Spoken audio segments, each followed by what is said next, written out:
Mga brad, welcome back sa ating impression ride dito sa Skygo, no? So, nagpa-test ride po sila rito ng bagong version ng Earl, no? So, ito po ay tatawagin nilang Earl 175 Special Edition. So, ayaw po munang magpakita ng marketing ng buong body or buong design nitong motor nito. So, ito lang po yung gusto nilang pakita kasi baka po mayroon pang mga changes. Ngayon, gusto nang mangyari ng marketing is magkaroon lang po ako ng insight kung ano po yung mga dapat baguhin pa o mga dapat pong idagdag pa sa motor na ito bago po nila i-finalize. Pero itong motor na ito mga brothers, sureable na po itong ilalabas ng Skygo for the new version nitong Earl na tatawagin po natin na Earl 175 Special Edition. Okay, so mga brothers, tignan natin ito mga brothers, hindi ko muna to masyadong ititest. Ikot lang natin kasi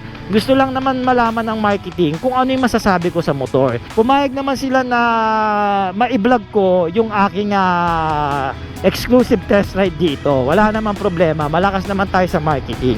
Alright, so actually na test ride ko yung Earl 150. That was 3 years ago. Medyo hindi ko na nga maalala o medyo nalimutan ko na yung feels, no? Ayan. So, ito, napansin nyo dito, meron ng USB charging port. Nilalagay na po ito ng Skygo at Monarch as a standard issue sa lahat po ng mga bikes nila, even yung business type, no?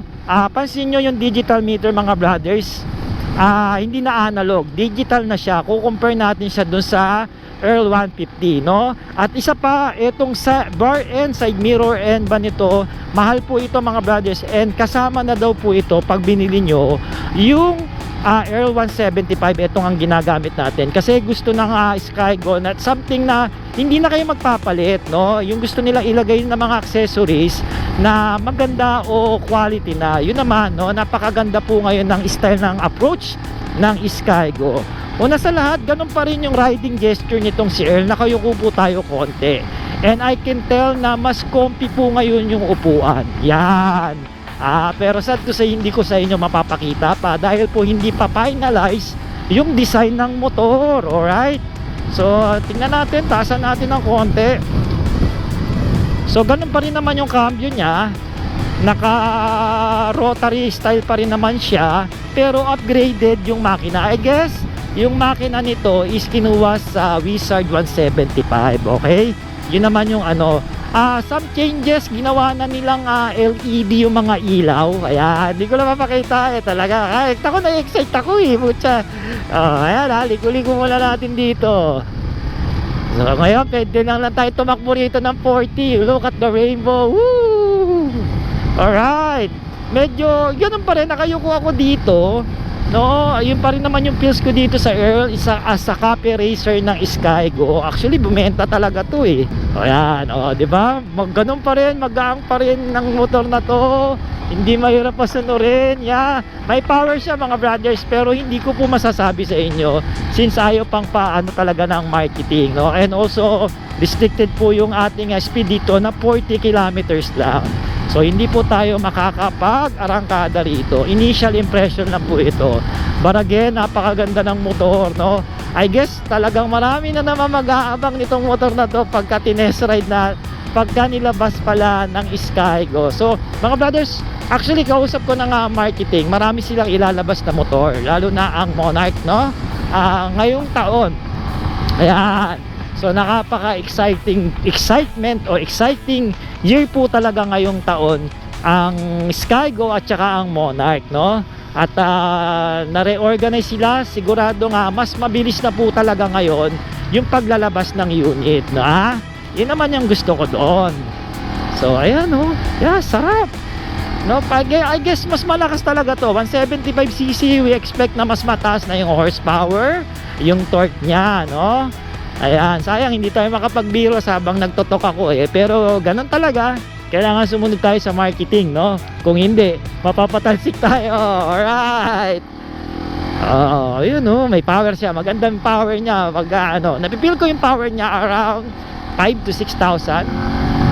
Ayan, Oh, nandun yung power niya. Oh, 40 lang tayo ulit. Baka mabaril tayo, yung mga security guard dito may mga speed gun. Baka mabaril tayo, maradyo na naman tayo. Ayan, oh. Ayan, sarap. Gusto ko tong motor na to. Yun lang, bibitinin ko lang kayo mga brothers kasi under sa testing phases pa siya. So ako, I'm very glad, I'm very happy na binigyan ako ng pagkakataon na Skygo na matest itong motor na ito bago nila ipa-finalize. Kasi tinatanong na rin ako kung ano yung mga insight ko, ano yung masasabi ko sa motor nila bago nila i-launch, no? Buti naman, no, as a brand ambassador po ng Skygo Philippines. Alright, ayan, yan po yung ating katungkulan sa kanila, no? So napakagandang motorsiklo mga brad. At yeah, tignan natin kung anong mabibigay nito kung sakaling ma-full review na natin. And don't worry mga brothers, lahat po ng motorsiklo ng Skygo and Monarch maiuuwi po natin. So magkakaroon po tayo ng initial, hindi na pala initial, full review po ng mga motorsiklo nila, no? Magkakaroon na po talaga tayo ng reading sa fuel consumption and so on. Okay, so mga brothers, wag nyo pong kakalimutan na mag-comment ng yes kung na-excite po kayo sa bagong version ng Earl 175 Special Edition. Okay, ayan po yung parang upgrade version nila rito sa motor na ito. Okay, so tala, balik na tayo sa warehouse. Balik na natin yung motor na to. So mga brothers, huwag niyo pong kakalimutan na i-like ang ating episode para sa konting suporta. And also po, share nyo na rin para at least maraming makaalam na mga brothers on the wheel natin na maglalabos ng panibagong version or upgrade version itong Skygo pagdating kay Earl 150, no? So ito na po yung Earl 175 Special Edition. So mga brothers, paano? Bitinin ko muna kayo. Ride safe and cheers!